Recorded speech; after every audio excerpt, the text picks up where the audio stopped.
আলাইকুম। খুবই আহ,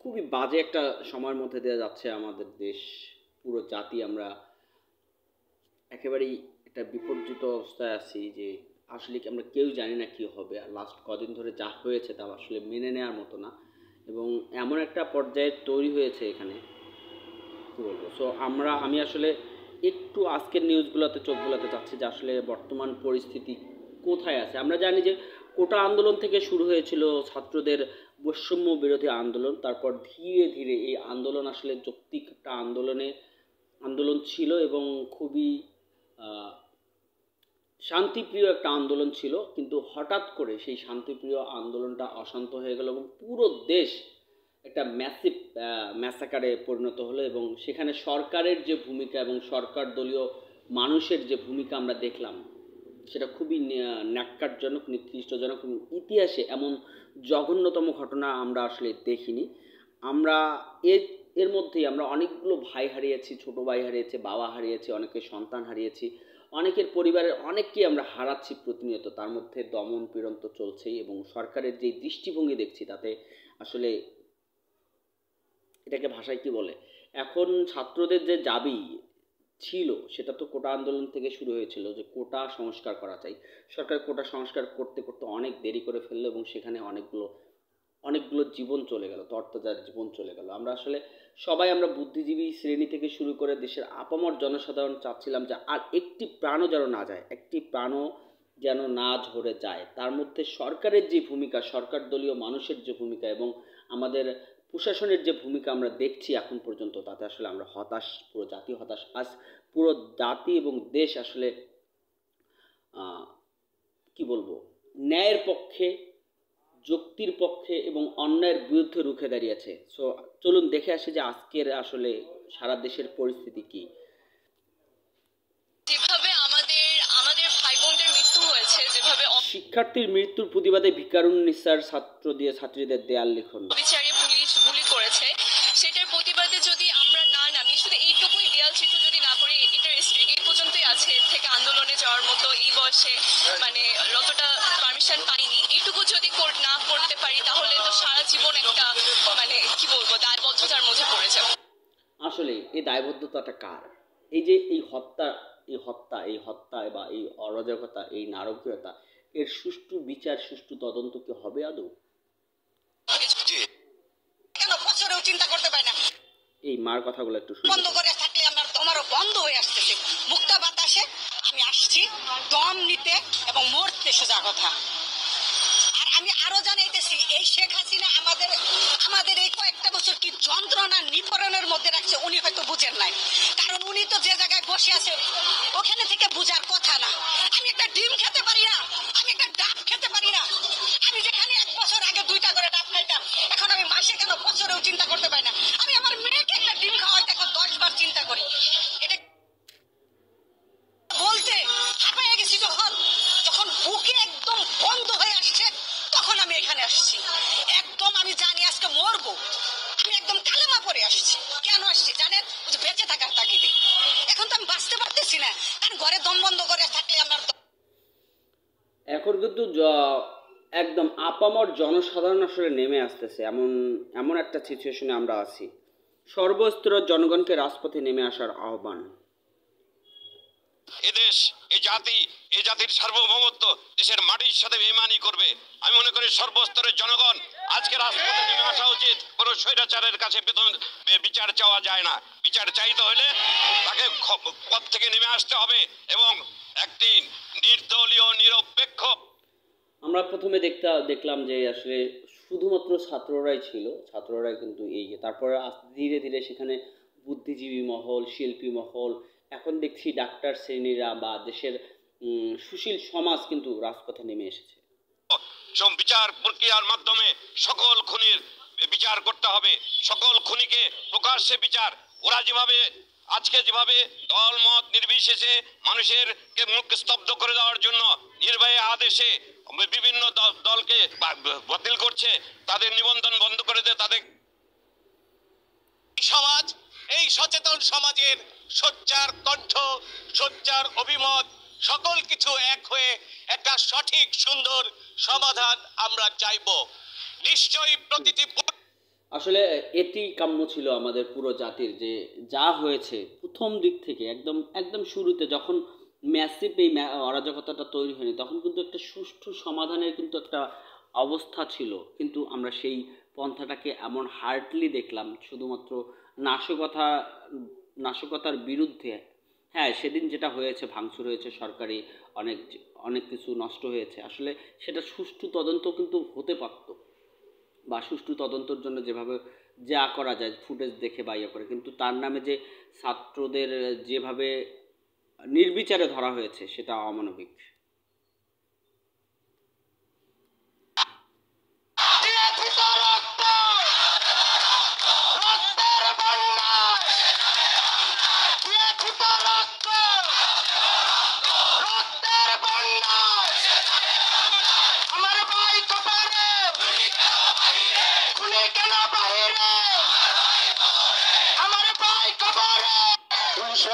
সালে পাক বাহিনীদের যে অত্যাচার আমাদের উপরে নেমে এসেছিল, সেই অত্যাচারের প্রতিবাদ করতে গিয়ে আমরা সেই সময় আমরা ছিলাম 17-18 বছরের যুবক। সেদিন আমরা রাস্তায় নেমেছিলাম, সেদিন আমরা অস্ত্র হাতে নিয়েছিলাম এই দেশকে স্বাধীন করার জন্য। আমরা দেশ স্বাধীন করেছি, আমার অনেক ভাই শহীদ হয়েছে, আমরা গাজী হয়ে ফিরে এসেছি। আজকে 55 বছর পরে আবার আমরা সেই স্বাধীনতাকে ক্ষুণ্ণ হওয়ার সে প্রতিধ্বনি শুনতে পাচ্ছি। আজকে আপনারা যে 24শে মুক্তিযুদ্ধের রাস্তায় নেমেছেন, আপনারা একটা কথা আমরা জানি যে স্বাধীনতা অর্জন করা যত না কঠিন, স্বাধীনতা রক্ষা করা তার চেয়েও আরো বেশি কঠিন। স্বাধীনতা আজকে যেদিকে চলে যাচ্ছে, আমরা মনে হয় না আমরা স্বাধীনভাবে স্বাধীন জাতি হিসাবে বাঁচতে পারবো। আপনারা যদি সেই স্বাধীনতাকে রক্ষা করতে চান, আপনারা যেইভাবে রাস্তায় নেমেছেন, আমি আর ঘরে বসতে পারি নাই। আমার 7 বছরের নাতিন 3 দিন আগে আমাকে বলে, দাদা তুমি একজন মুক্তিযোদ্ধা, এখন কিভাবে ঘরে বসে আছো? যেই মুক্তিযোদ্ধার কোটা নিয়ে একটা আন্দোলন শুরু হয়েছিল, সেই মুক্তিযোদ্ধারাও কিন্তু আজকে রাজপথে নেমেছে। মানে এখানে আসলে কোন দিকে যাচ্ছে দেশ, কোন দিকে যাচ্ছে? আমরা খবরগুলো আরেকটু পড়তে চাই আমি। আজকের প্রধান শিরোনামগুলো তো, আমাদের শিক্ষক অভিভাবকরা রাস্তায় নামতে বাধ্য হয়েছে, আর যেন একটা মায়ের বুকও খালি না হয়, ওরা ভেবেছে আমি মারা গেছি। জাহাঙ্গীর সাহেব দেখি কি বলে, উনি আওয়ামী লীগ। আমাকে হত্যার উদ্দেশ্যে উত্তর একটি বাসা বাড়িতে দীর্ঘ 2.5 ঘন্টা রেখে তারা বিভিন্নভাবে আমার উপর অত্যাচার করেছেন। ওরা ভেবেছিল আমার মৃত্যু হয়েছে, মৃত্যুর কথা ভেবে তারা সর্বশেষ বিভিন্ন হসপিটালে তারা হামলা চালিয়েছে। আপনারা জানেন বাংলাদেশের একটি পরিস্থিতি, এখানে ছাত্র আন্দোলন এবং ছাত্রদের যে দাবিটা, এই দাবির সাথে আমরা সকলেই একমত ছিলাম। মাননীয় প্রধানমন্ত্রী সহ রাষ্ট্র এবং সরকার আন্দোলনে সৃষ্ট সহিংসতায় সরকার 150 মৃত্যুর কথা জানালেও বিভিন্ন সংবাদ মাধ্যমে এ সংখ্যা 2 শতাধিক বলে দাবি করা হয়েছে। আহত হয়েছে হাজারেরও বেশি মানুষ। Metro rail station, Bangladesh television ভবন, সেতু ভবন সহ সরকারি বিভিন্ন স্থাপনায় নাশকতার পেছনে প্রধানত কারা জড়িত ও কারা উস্কানি দিচ্ছে, বিষয়টি প্রাধান্য দিয়ে তাদের রাজনৈতিক পরিচয় বা ব্যাকগ্রাউন্ড খুঁজে দেখছে একাধিক গোয়েন্দা সংস্থা। খোঁজ চলছে ইন্টেলেকচুয়াল এক তরুণেরও।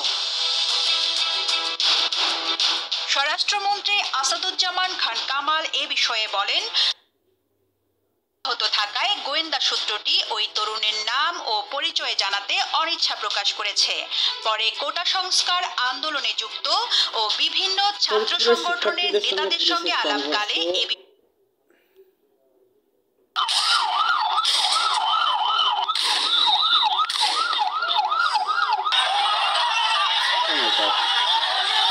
কোথায় যাচ্ছে আমাদের?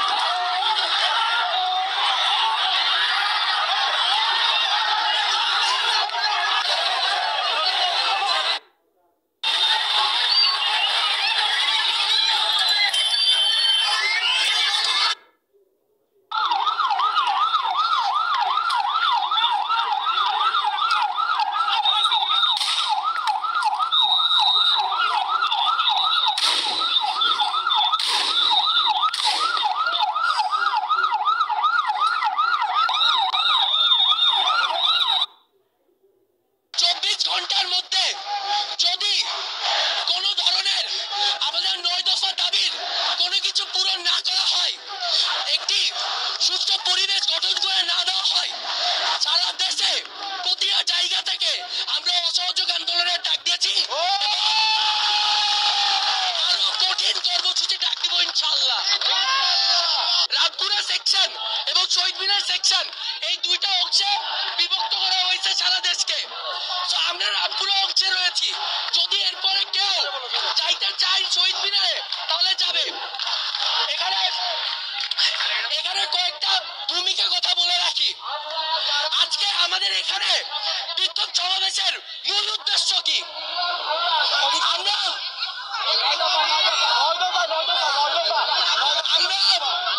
প্রথম থেকে এটা একটা কোটা সংস্কার আন্দোলন ছিল, ছাত্ররা শান্তিপূর্ণ যৌক্তিক আন্দোলন করেছিল, কিন্তু বারবার বলা সত্ত্বেও আমাদের ওপর লাঠিচার্জ, তাদের পেটোয়া বাহিনী দিয়ে হত্যাকাণ্ড করা হয়েছে, গণহত্যার শিকার হয়েছি আমরা। সেই 16 থেকে You have to do something like that English so that international people can understand these things. Can I do that? This country, he was a scientist and he got many prizes from BUET, from NASA. He was a student of IUT. Maybe you know his name. He was Jahidul Jaman Tanvir.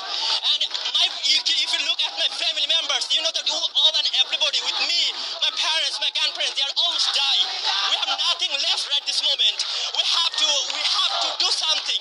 I'm a teacher, I'm an English teacher, and also I'm a postgraduate student. And I know that what we are suffering at this moment. I have my own cousin, he has lost. Why? His one sister is now doing PhD in why আসলে এত ছোট্ট একটা জিনিস এইরকম একটা massive level চলবে, এটা অনেক কিন্তু এটা ভাবা যায় না। আসলে শিক্ষা জাতির মেরুদণ্ড নয়, কারাগারের রূপ নিয়েছে। এবার শিক্ষার্থীদের পক্ষে সমর্থন জানিয়ে যা বললেন মিজানুর রহমান আজারী। হামলার দায় ক্ষমতাসীনদের, পাল্টা বিবৃতি ফখরুলের। ঘরে বসে গুলি খাওয়ার চেয়ে রাস্তায় গুলি খাওয়া ভালো।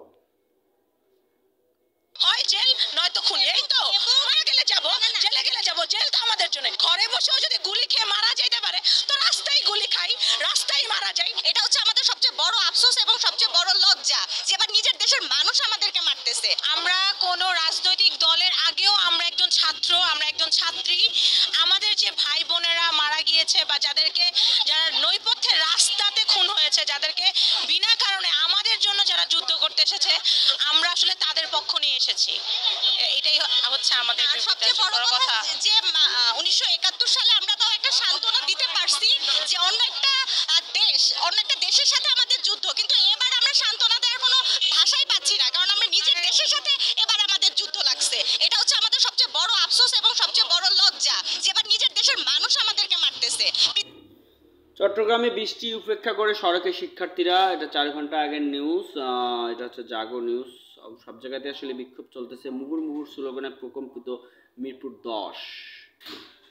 39 মিনিট আগের নিউজ। একটু পুলিশ যাকে পেয়েছে তাকেই গুলি করেছে, পাসপোর্ট টিকিট টাকা। এবার 158 সদস্য বিশিষ্ট সমন্বয়ক কমিটির ঘোষণা।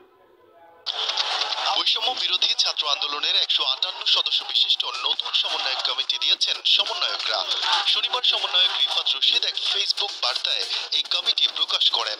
কমিটিতে সমন্বয়ক এবং সহ সমন্বয়ক মিলিয়ে 158 জন সদস্য রাখা হয়েছে। এছাড়া সমন্বয়ক কমিটি বর্ধিত করা হবে উল্লেখ করা হয়েছে ওই বার্তায়। রিফাত রশিদ তার ফেসবুক পোস্টে লেখেন, বৈষম্য বিরোধী ছাত্র আন্দোলনে নির্মমভাবে চালানো গণহত্যার বিচার, দায়ীদের পদত্যাগ এবং গ্রেফতারকৃতদের মুক্তির দাবিতে সারা দেশে আন্দোলনরত শিক্ষার্থী প্রতিনিধিদের নিয়ে 158 সদস্য বিশিষ্ট সমন্বয়ক টিম গঠন করা হলো। বৈষম্য বিরোধী ছাত্র আন্দোলনের প্রকাশিত কমিটিতে সমন্বয়ক রয়েছেন 49 জন। স্যান্ডেলিনাসো রূপচর্চায় আভিজাত্য। বাংলাদেশ নিয়ে ব্লিনকেনকে পদক্ষেপ নেওয়ার আহ্বান 22 মার্কিন আইন প্রণেতার। কারাফটকে অপেক্ষায় স্বজনরা। চট্টগ্রামের 16 শিক্ষার্থীর মধ্যে 12 জন কারাগার থেকে মুক্তি পেয়েছেন। রাজপথে শিক্ষার্থীরা, চলছে আন্দোলন। সরাসরি রামপুরা। একটু রামপুরার অবস্থাটা দেখে আসি।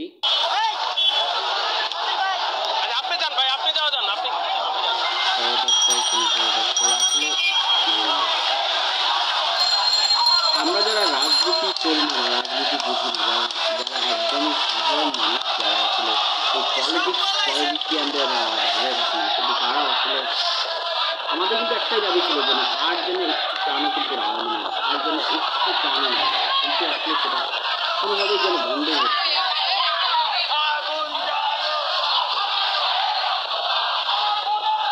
পেশাজীবীদের সাথে প্রধানমন্ত্রীর বৈঠক,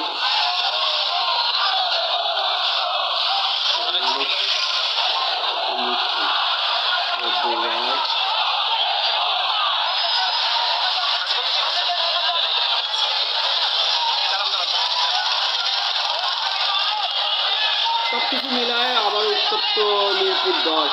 রাজধানীর মিরপুর 10 নম্বরে সেখানে সড়ক অবরোধ করে বিক্ষোভ করছে শিক্ষার্থীরা। আমাদের সহকর্মী নিশ্চয় আমার পেছনে ছাত্ররা তারা দুপুর 12টার দিকে মিরপুর 10 নম্বর এলাকায় আসে এবং তারা বিক্ষোভ শুরু করে বিভিন্ন রকম কাগজে বিভিন্ন রকম প্রতিবাদী এই ছাত্র জনতাকে মাঠে স্লোগানও কিন্তু দেয়া হচ্ছে ছাত্রদের পক্ষ থেকে এবং এখানে পুলিশ সদস্যরা ছিলেন, তারা একটু সরে গেছেন। এই মুহূর্তে মিরপুর স্টেডিয়ামের সামনে গিয়ে যে পুলিশ সদস্যরা অবস্থান নিয়েছেন আর ছাত্ররা তাদের বিক্ষোভ প্রদর্শন করছেন।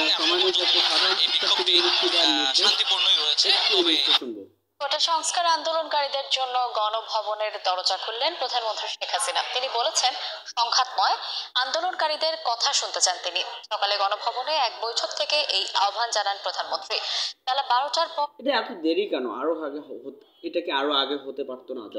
যতক্ষণ এই ম্যাসিভ অরাজকতা ছিল না। আমাদের দেশটা আসলে কোথায় যাচ্ছে? আমরা এমনিতেই অর্থনৈতিকভাবে অনেক দুর্বল এবং এখানকার জনজীবন কিন্তু খুব বেশি স্বস্তিতে নেই। সব জিনিসের দাম বেড়ে যাচ্ছে, বহির্বিশ্বের সঙ্গে আমাদের সম্পর্ক খারাপ হচ্ছে। আজকে বাংলাদেশের ক্লিন ইমেজটা আসলে কোথায় গেল? গণভবনে প্রধানমন্ত্রী হাসিনার সঙ্গে বৈঠকে বসেন পেশাজীবী সমন্বয় পরিষদের কেন্দ্রীয় নেতারা। এ সময় দেশের চলমান আন্দোলন নিয়েও আলোচনা হয়। কোনো সংঘাত নয় জানিয়ে বিক্ষোভকারীদের কথা শুনতে তাদের সঙ্গে আলোচনায় বসার কথা জানান প্রধানমন্ত্রী শেখ হাসিনা। এছাড়া বৈঠকেই প্রধানমন্ত্রী বলেন বিশ্ববিদ্যালয়, স্বায়ত্তশাসিত এবং সরকারি প্রতিষ্ঠানে প্রস্তাবিত পেনশন স্কিম বাতিল করেছে সরকার। চলমান আন্দোলনের ইস্যুতে একগুচ্ছ নির্দেশনা দেন সরকার প্রধান। তিনি বলেন সহিংসতার ঘটনায় আটক সাধারণ ছাত্রদের মুক্ত করে দিতে নির্দেশ দেওয়া হয়েছে। এছাড়া প্রত্যেকটি হত্যাকাণ্ডে জড়িতদের বিচার হবে বলেও ঘোষণা দেন শেখ হাসিনা। আমি আবারও বলছি যে আন্দোলনকারীরা যদি আলোচনা করতে চায় আমি এখনো রাজি, যে কোনো সময় তারা আসতে পারে, আলোচনা করতে পারে, দরকার হলে তাদের গার্জিয়ানদের নিয়েও আসতে পারে।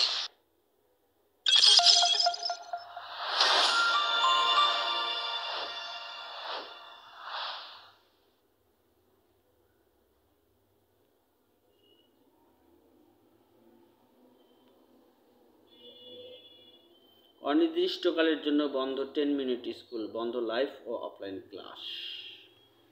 আসলে অনেক কিছু ববি হাজ্জাজের পরিচিতির দরকার নেই। চট্টগ্রাম বিশ্ব আন্দোলন ঘিরে 32 শিশু নিহতের তথ্য জানিয়েছে জাতিসংঘ। ও মাই গড। ইউনিসেফ সকল শিশুর জন্য সন্তানদের হারিয়ে বুক ফোটা আর্তনাদ। আপনার কি ছেলে মেয়ে নাই?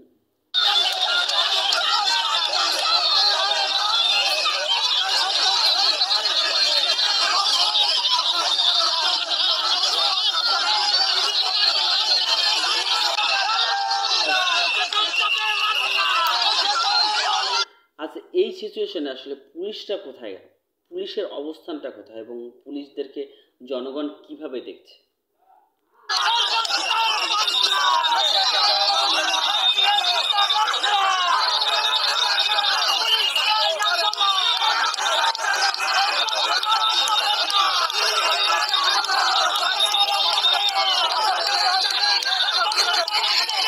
এটা 2 দিন আগের নিউজ। কিন্তু তারা শিক্ষার্থীদের কোনোভাবে আসতেই দিচ্ছে না এবং শিক্ষার্থীদেরকে এমন ভাবে ট্রিট করছে তারা যেন কুকুর, পশু, বিড়াল, ছাগল এরকম ভাবে ট্রিট করছে। কেন আমরা কি এটা ডিজার্ভ করি কোনোভাবে? আমাদেরকে বলেন আমরা ডিজার্ভ করি? এদিকে শিক্ষার্থীদের সঙ্গে পুলিশের দফায় দফায় সংঘর্ষের পর খুলনায় থমথমে পরিস্থিতি বিরাজ করছে। শুক্রবার সংঘর্ষে সুমন নামের এক পুলিশ সদস্য নিহত হন। মহানগরের 0 পয়েন্টে গোল্লামারি মোড় এবং আন্দোলনে পুলিশের সঙ্গে আন্দোলনকারীদের সংঘর্ষের মধ্যে পড়ে মোস্তাক মিয়া নামের এক যুবক নিহত হয়েছেন। সিলেট শাহজালাল বিজ্ঞান ও প্রযুক্তি বিশ্ববিদ্যালয়ে সংঘর্ষ হয়। এছাড়া শুক্রবার লক্ষ্মীপুর, চট্টগ্রাম রংপুর, ময়মনসিংহ, বরিশাল, যশোর, গাজীপুরে গণমিছিল করেছে বৈষম্য বিরোধী। দড়ি ধরে মারো টান, রাজা হবে খান খান।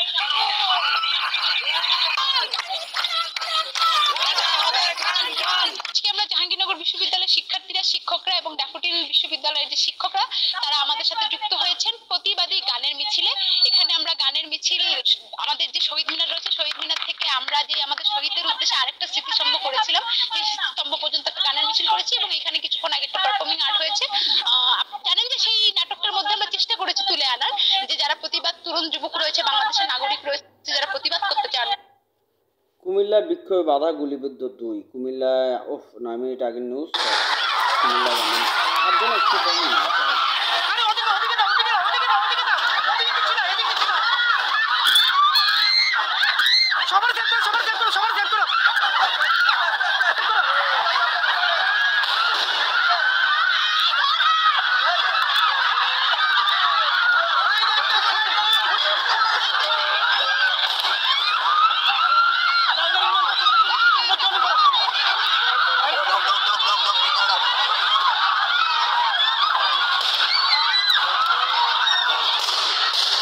আজকে গুলি চালানো হচ্ছে এভাবে।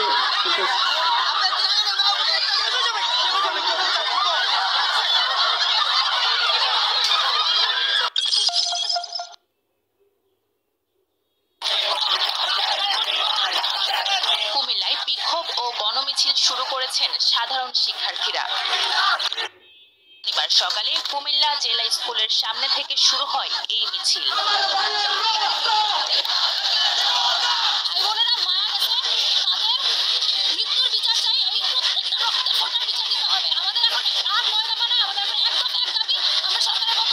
এ সময় আওয়ামী লীগ, যুবলীগের নেতাকর্মীরা কুমিল্লা স্টেডিয়ামের সামনে অবস্থান নেওয়ায় উত্তেজনাকর পরিস্থিতির সৃষ্টি হয়। শিক্ষার্থী ও আওয়ামী লীগের নেতাকর্মীদের মুখোমুখি অবস্থানের কারণে কান্দিরপাড় ঈদগাহ সড়কে যানবাহন চলাচল বন্ধ হয়ে যায়। তার মানে আজকেও অনেক জায়গাতে ব্যাপক বিক্ষোভ তো হচ্ছেই এবং অনেক জায়গাতে পুলিশের সঙ্গে সংঘর্ষ, ধাওয়া পাল্টা ধাওয়া, এবং অনেক জায়গায় দেখলাম যে আওয়ামী লীগের সঙ্গেও আওয়ামী লীগরাও আছেন। শেষ করব, অনেক বড় হচ্ছে আসলে ঘটনার পরিস্থিতিটা এমনই, সবখানেই আমরা আসলে কেউই জানি না যে আসলে কোন দিকে যাচ্ছি আমরা, কিন্তু আমাদের সবার একটা ইয়ে ছিল যে সব কিছু শেষ হয়ে যেন একটা সুষ্ঠু স্বাভাবিক একটা সময় ফিরে আসে এবং সব কিছুতে স্বাভাবিকতা ফিরে আসে এবং সব কিছুর একটা সুষ্ঠু তদন্ত হয় এবং সেভাবেই যেন হয়, সব কিছু ঠিকঠাক হয়ে যায়। যদিও যে প্রাণগুলো চলে গেছে সেগুলো আমরা ফেরত পাবো না, কিন্তু আজকে যে সেই প্রাণের বিনিময়ে আরও প্রাণ যাচ্ছে সেটা কিন্তু আসলে মেনে নেওয়ার মতো না। এবং সবাই কিন্তু আসলে তাই বলছে, প্রত্যেকটা মানুষ কিন্তু তাই বলছে, আমরা আর মৃত্যু দেখতে চাই না। এটা তো বহির্বিশ্বের অন্য কেউ না, যে নিজেদের মধ্যে একটা গ্যাঞ্জাম নিজেদের মধ্যে, তবে কেন আমাদের সঙ্গে এই রকম আচরণ করা হবে? এটা খুবই যৌক্তিক কথা। আমি মুগ্ধর মা, আমি সাইদের মা, আমি বাংলাদেশের সব বাচ্চার মা। একটু গার্ডিয়ানের একটু এই আন্টির কথাটা শুনি। সাইদ হত্যার যে এফআইআর আপনারা দেখেছেন, এটা দেখে মনে হয় যে গাধাও হাসে, যে সারা পৃথিবীর মানুষ দেখেছে যে ডাইরেক্ট পুলিশের গুলিতে সাইদ মারা গেছে। এটা কোন রাষ্ট্র ব্যবস্থা যেখানে এরকম একটা এফআইআর হতে পারে? এফআইআর কি হয়েছে আপনারা সবাই জানেন, আমি আর বলতে চাই না। আজকে আরেকটা ভিডিও দেখলাম, আওয়ামী লীগের আরেকজন নেতা উনি বলেছে ওই পুলিশ শিবিরের কর্মী ছিল। তো আমরা তো বলতেছি না শিবিরের কর্মী হলে তাকে রক্ষা করেন। হ্যাঁ, শিবিরের কর্মী যদি হয় তাহলে আরো জোরে সোরে গ্রেপ্তার করা উচিত। শিবিরকে ওভাবেই দেখে। আমার বাচ্চা শুধু আমার বাচ্চা নয়, বাংলাদেশের প্রতিটা বাচ্চা আমার বাচ্চা। আমাদের সব বাচ্চার জন্য মেরেছি। আমি মুগ্ধর মা, আমি সাইদের মা, আমি পুরো বাংলাদেশের বাচ্চার জন্য নেমেছি। আল্লাহ যেন আমাদের সহায় হয়। নওগাঁয় বিক্ষোভ মিছিল, আন্দোলনকারীদের বিক্ষোভ এবং সায়েন্স ল্যাব থেকে শহীদ মিনারের প্রতি শিক্ষার্থীরা, আন্দোলনকারীদের সমর্থনে রেমিটেন্স যোদ্ধা নারীর প্রতিবাদ, শিক্ষা জাতির মেরুদণ্ড, ওটা বলছে। মোটামুটি বৃষ্টিকে উপেক্ষা করে শিক্ষার্থী, পুলিশ, সাধারণ মানুষ হত্যার প্রতিবাদে চলচ্চিত্র পরিষদের মানববন্ধন। দেখি আমি একটু চলচ্চিত্র পরিবারের সদস্য পরিষদের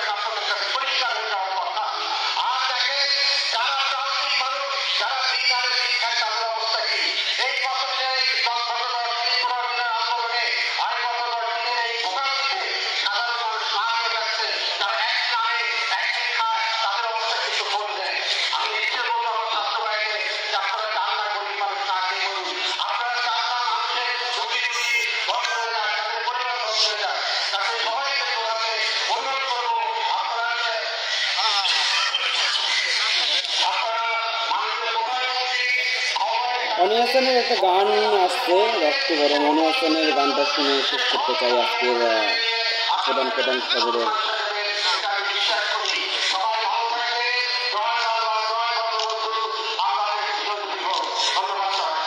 আমরা বীর গানটা শুনতে চাই।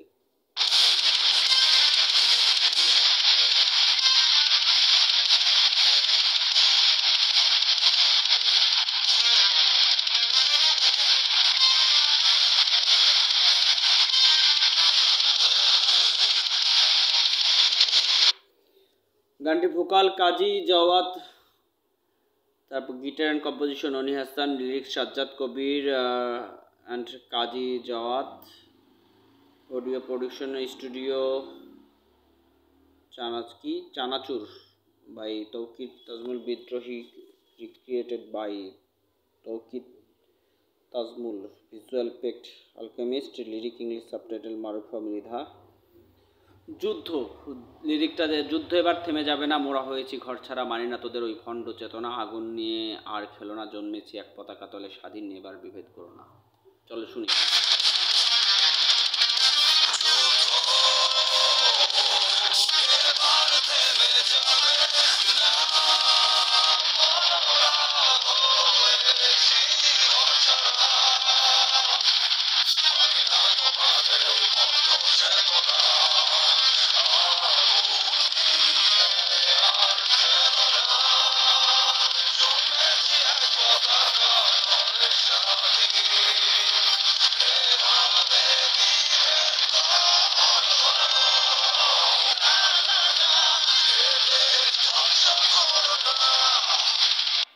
সেটাই বলতে চাই, না না না, এদেশ ধ্বংস করো না, আসলে এদেশে বিভেদ করো না, এদেশটা আমাদের সবার, তোমার আমার সবার, আমরা একসঙ্গে কাঁধে কাঁধ মিলিয়ে এই দেশটাকে এগিয়ে নিতে চাই। ভালো থাকবেন সবাই, ফের দেখা হবে নতুন কোনো গল্প কবিতায়।